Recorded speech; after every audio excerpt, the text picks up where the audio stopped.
Planting day. Gardening episode. I'm super excited about today. I feel like we've been waiting for like a year for this day. Finally reached today, Friday. We're past our average frost date and we're gonna get these plants in the ground.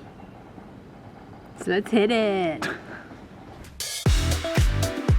I'm Juby and this is Justin, and me or Sweet Nugget Azalea. We've been living in our self-converted school bus since 2018, and after a year and a half of building our home, we've finally hit the road. Join us for the ride as we continue our adventures in our big red pepper.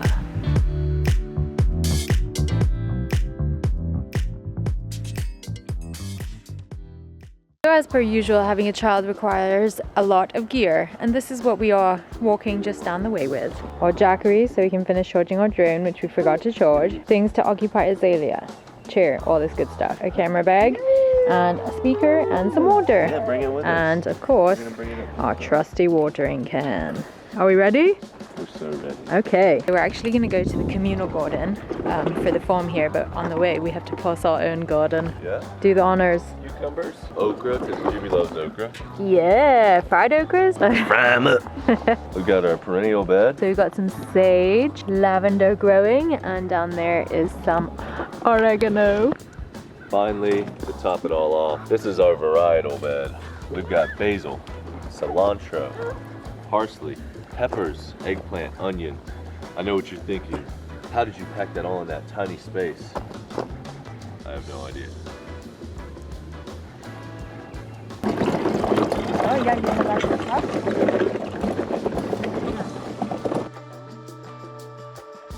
So these eventually will be fields of produce that we grow, but the soil is quite clay based, so we've been tilling it and putting cover crop each season.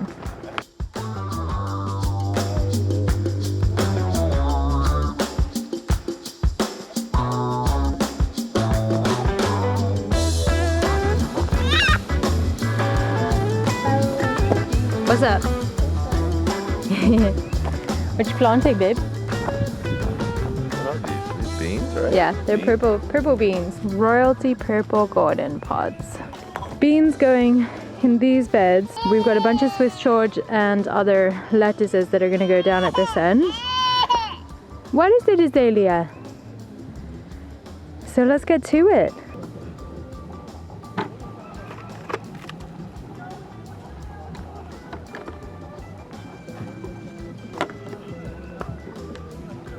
Grow, little green friend.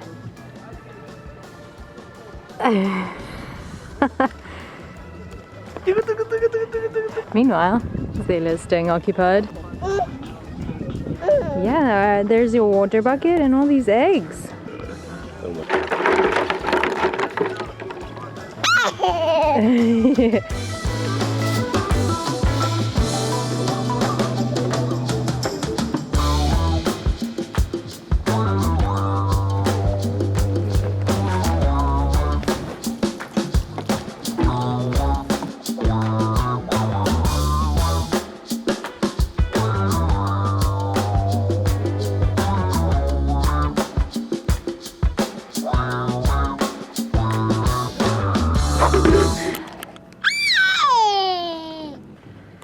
Did you just steal my stool, girlfriend?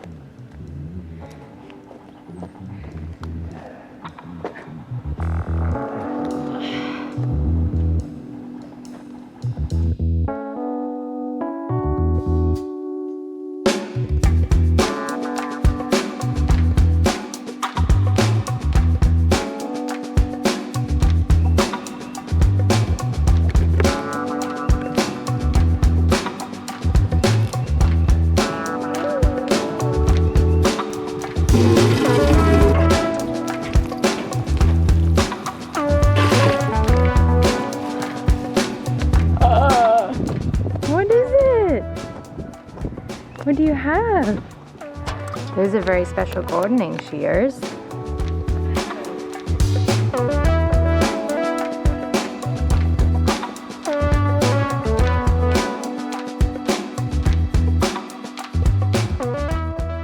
Highly suggest anything like roots, vegetable, commonly suggested to direct seed it so you don't disturb the roots by transplanting. So we've got these radish here, and unfortunately they were planted all in the same pot.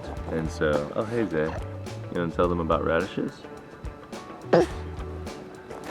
So what I do is I'll take them out of their container. I'll shake any excess soil off of them.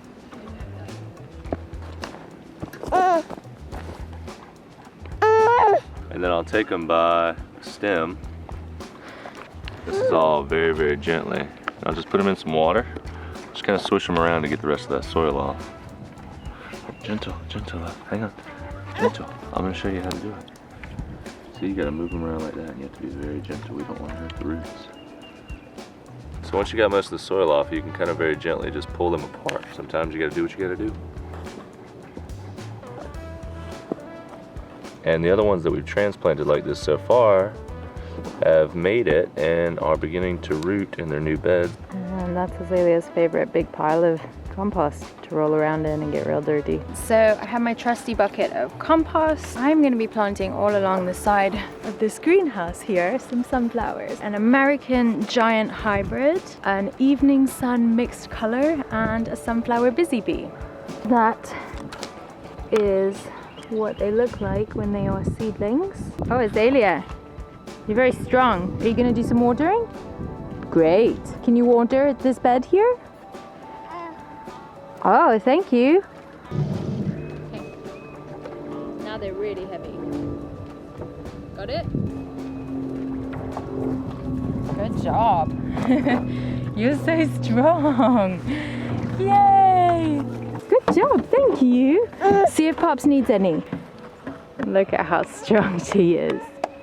Thank you, Zay. If you have a bad back like me, squatting like this can be a pain in the butt. So use the squatty potty stool. Place it and squat like you're on the potty. Makes gardening much more comfortable. This film was brought to you by the Squatty Potty.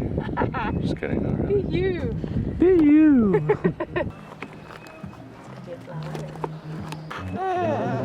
Nice new outfit. Progress is looking good, guys. All the radishes are in. All the beans are in. Cucumber. Melons vine like crazy, so we're gonna let them just kind of grow out into this grassy field. Another golden day. Today we're working on another little communal space that's next to our lot here. It's got like a pollinator theme. Not really, but it's about to. Hopefully, in theory, it's supposed to. We're going to be putting some sunflowers in the back end of the bed, so we're going to need to get some compost and till the area. Over 100 sunflowers. Over 100. Is that the amount that we're putting over there? Yeah. Wow. It's going to be very bushy. Very bushy. Onwards.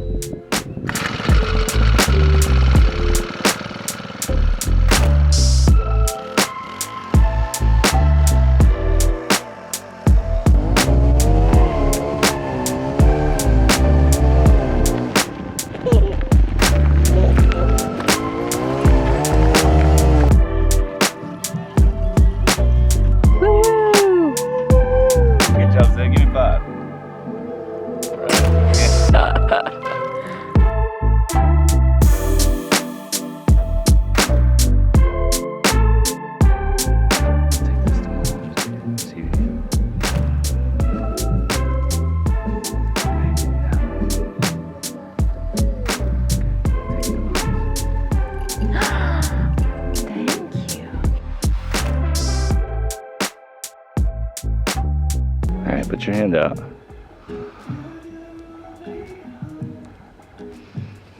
Okay, take it to Mom's. Take it to Mom's.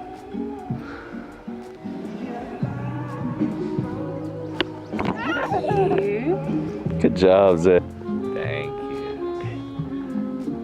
Oh, you got it? Alright, there you go. Take it. Woo! It's almost lost my balance. Thank you. Mission complete. Gardening day continues. Day like 5. Garden Although breakdown. this is the second day that we share it with you guys. All right, what's happening today? You're supposed to rap to what's happening. I'm scared. So what's happening today is we're gonna play with steel pipes and bamboo. Woohoo! Alright, that's pretty good. We're building a fence because we're hardcore gardeners. And deer eat everything. So we're going to be using these steel pipes and we are going to cut them to about 12 feet with that angle grinder. So I went ahead and marked the line. This is the netting that we're going to be using, and we're going to use also bamboo posts. So what we're going to do is going to take those poles and this tool, hammer them into the ground, and then put these bamboo posts over top, and then we are going to staple this onto the bamboo post so that it wraps around. Can you wave at him? Say hi. It's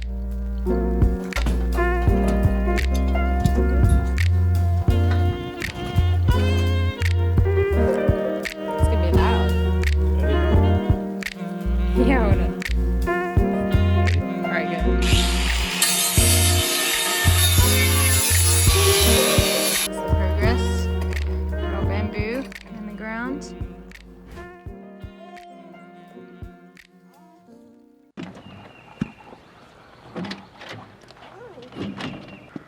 Let's go check it out, girl. Welcome to my greenhouse crib. So we started a bunch of seeds. I love this greenhouse. It makes starting seeds so much easier. Some summer squash, dino kale, Swiss chard with a little bit more in the back here. Chocolate cherry tomatoes, the carnival peppers. So we've got red, yellow, white, green. Atomic grape, really, really cool coloring on grape tomatoes. Beans that we'll fill in. Edamame, which edamame was not even on my radar, to be honest with you, but So yummy. edamame, supposedly it's really easy to grow, and if you grow a bunch of it, they're easy to freeze too. And who doesn't love, you know, heating up some with some oil, throw some rock salt on them, and just pop them in your mouth. They're so good. Leftover watermelons. And then these two flats are zinnias. Oh, Zay, can we not mess with the cilantro?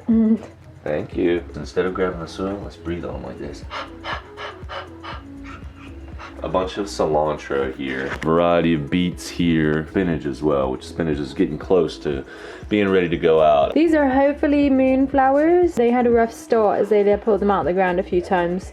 So they could potentially be weeds or they could be flowers, who knows? So we don't know what these are. Looks like lettuce. And let's go and show you what's in the garden. All down this row we have a mixture of all kinds of different sunflowers. Up in this area I stopped planting about here because there was a huge fire nest and hill, mountain, hotel, resort, whatever you want to call it. What works really well as like a natural solution for fire ants is diatomaceous earth. This is basically the farm garden where we grow some crop for the farm. These were what we thought were beets. But they are not. We've got some more of that mystery legume over here. It's probably, hopefully, Brassica, babe. brassica. What does that even mean? For those of you who don't know what a brassica is, my best guess is like a cauliflower or a broccoli. We have 3 little random baby spinaches in the front here that I was just testing out. Nothing here. We still have to do some weeding. So I went to a sawmill up the road. Obviously not every sawmill is gonna have these, but I got each one of these boards for $1. It's extra cuts off of railroad ties. So if you're looking for a boarder, go and find your local sawmill and see what you can find. Continuing on with our garden tour, we have nothing here and nothing here. These are going to be tomatoes. There's nothing yet. There, as you saw in the greenhouse, they're still babies and they're still growing.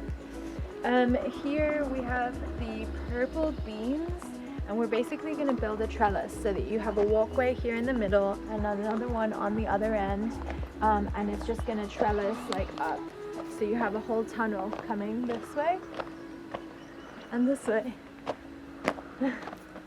which hopefully will be really beautiful, and there'll be like purple beans everywhere hanging down and stuff. We have cucumbers. I was looking it up and I thought for a minute there was some type of stem rot. I also see these leaves turning very white. We've got acorn squash growing here. Watermelon, cantaloupe. Sunflower seeds growing. Lastly, we pumped some water from the pond that's over here on the land into these 2 totes, and then we had rain catchment for that last tote that we were funneling down onto the gutters of the greenhouse. So we've got some water here that we're going to be able to use to set up the irrigation and water through the summer.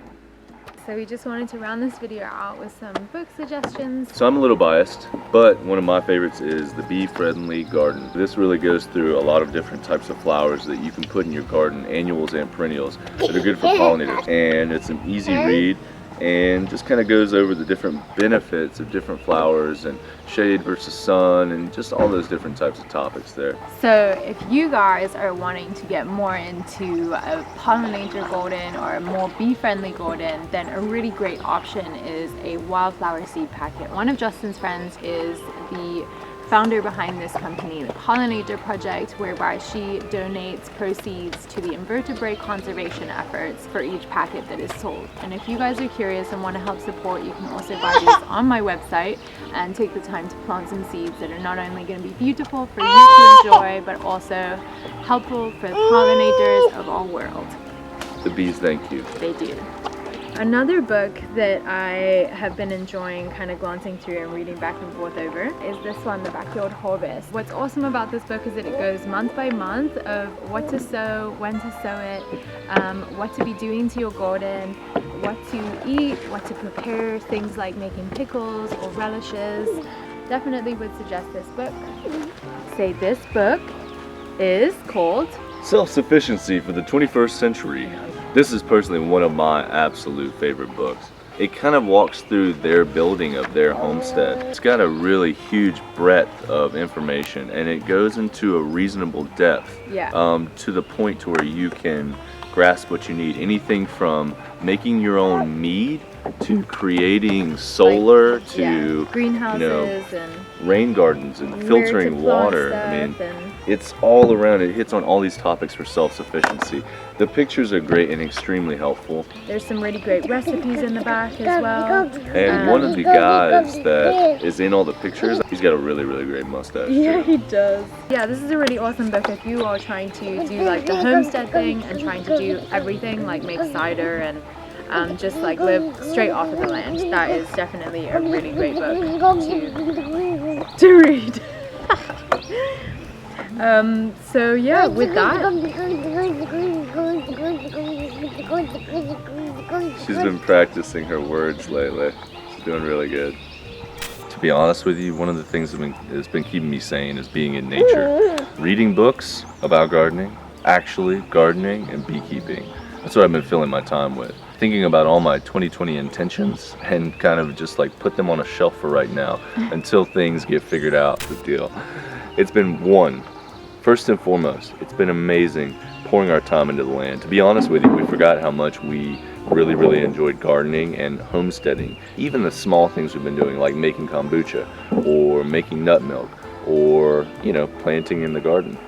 We've been really, really appreciating that. And that's kind of spurred this like desire, these thoughts of like having our own piece of land or property that we can work on and use kind of as like a home base for us to basically go back to whenever we're done traveling. So we've had some really cool thoughts about trying to find a place in Hawaii and then leaving the bus here in the States so that maybe every 6 months or so we can come grab the bus and then take it across the country. Still early stages, to be honest with you. We have no clue how this is all going to pan out, but just saying, with all this isolation going on and us getting stir crazy, we've been dreaming a little bit. Yeah, that's the truth. Yeah. We've been dreaming and also like at the same time hunkering down, trying to focus on being very present with where we are, working on our businesses, taking time for each other, working on the land and doing all these things that are like very much what we're doing in life right now. If you have a chance in the comments below, let us know what you're growing in your garden. As well as any books that you guys like. Yeah. Because we would always love new suggestions for books. Your comments are absolutely stellar. The knowledge base that all the folks that are following us have, that's really, and it's helpful for us too. Totally. To get suggestions on things that we weren't aware of. We might not always get back to you each and every comment. There's so many now that it's hard to get everyone a message back, but know that we really do read all of them and we appreciate everyone taking the time, even if it's just like a smiley face emoji. Yeah, absolutely. Another thing that I would say is that we're doing personally, and hope that you are too, is dreaming. Like, whenever we get through all of this, whenever it may be and however it may look, I think one of the things that's really, really helping me personally, and I hope you too, Juby, is just dreaming about what you're gonna do, where you're gonna go, and Having what goals life's, goals. And knowing that this doesn't have to put everything on pause. No one's gonna stop you from dreaming. So as cliche and cheesy as it might be, keep dreaming through all this. So with that, See you guys next week. see you guys.